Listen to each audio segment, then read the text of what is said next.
The Ohio women's basketball team is heading to its first MAC championship since 2008. This afternoon, the Lady Bobcats grinded out a 63-55 victory against Buffalo at the Quicken Loans Arena in Cleveland.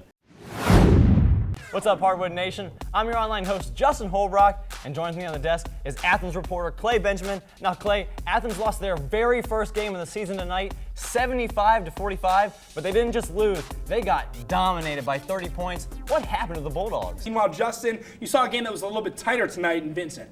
Well, that's right, Nathan. You know, we made the trip out to Warren for the first time this year against Gallia Academy to see if the Warriors could snap their 5-game losing streak. For our Girls Hero of the Week, I'm going to go with the Madison that our fans might not be so familiar with. But if you're a fan of the Eastern Lady Eagles, you know that I'm talking about Madison Williams. This past week, Eastern picked up 2 big wins, with the first coming against Jackson on Tuesday night. Let's get into some Ohio wrestling. We've been talking about it for a while now, but it's finally time to start the NCAA championships for wrestling. The tournament started about an hour and a half ago and will last through Saturday. In school history, there have only been 4 Ohio wrestlers win a national championship, and 6 wrestlers qualified, and they hope to join this elite group in this year's tournament. Well, the Reds played last night. Tasia, did you catch the game? I did, and it was pretty exciting. Justin, did you get a chance to watch it last night? Well, I definitely saw it, and before they left for Milwaukee, the Reds lost 5 games in a row, so they were hoping to turn things around. And by now, I'm sure we all know about Brian Price's pregame tirade on Monday, but for all the heat that he's gotten from the media, it seems like this rant has really lit a fire under his team.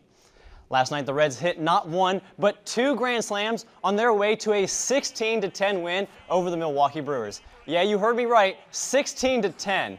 The first grand slam came off the bat of Jay Bruce in the top of the third to give the Reds a 4-0 lead. But the Brewers scored 4 runs of their own in the bottom half of the inning to tie the game at 4 apiece.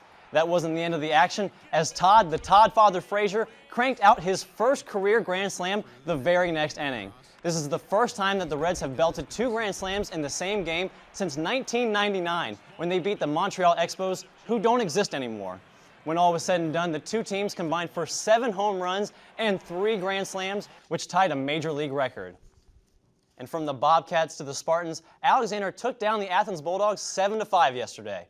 Alexander was led by Brody McGrath, who went 3 for 4 with 2 RBIs and recorded his 100th career hit. The win gave the Spartans a 1-game lead in the TVC Ohio. And the NBA playoffs are heating up, and the Cavaliers took a 2-0 series lead over the Boston Celtics after winning last night 99-91. Now, as you can see, the snow has picked up once again, but you can be sure that these road crews will be out, making sure everything is all clear. Reporting live for Newswatch at noon, I'm Justin Holbrook.